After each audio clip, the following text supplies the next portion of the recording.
Iran is experiencing an unexpected revival in the midst of COVID-19.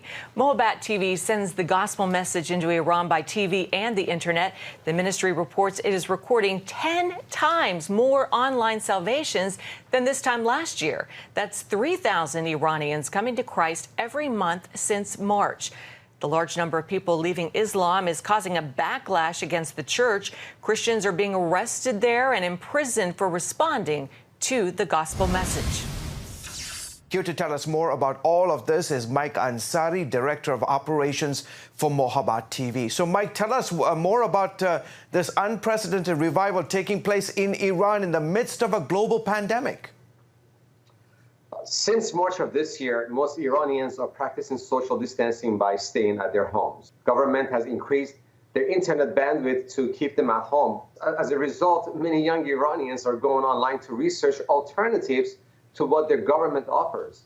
We have seen a tenfold increase in our online traffic coming from inside Iran to our chat and social media channels. We're registering around 3,000 personal decisions by Iranian Muslims to leave Islam for Christianity during this revival. That's why we call this a pandemic of hope. What is fueling this unprecedented growth where you have 3,000 Iranians every month since March coming to Jesus Christ? What's fueling it? People are not happy with their government. They're disillusioned with Islam. They want a regime change. They have been very vocal about this for years. We noticed last November and December that there was a huge uprising in Iran, and it was crushed by Iranian government killing more than 1,500 of its citizens. Iranians have declared publicly that they don't want an Islamic Republic anymore. So they just don't trust their government. What action specifically, Mike, is the government taking to stop the revival from happening? A short time ago, Iran's Guardian Council has asked for some amendments to be made to a proposed parliamentary bill that threatens to facilitate the further repression of religious minorities, such that those found guilty of what they call a deviant psychological manipulation or propaganda contrary to Islam, whether in real or virtual sphere. This is a major violation to people's right to freedom of expression and belief.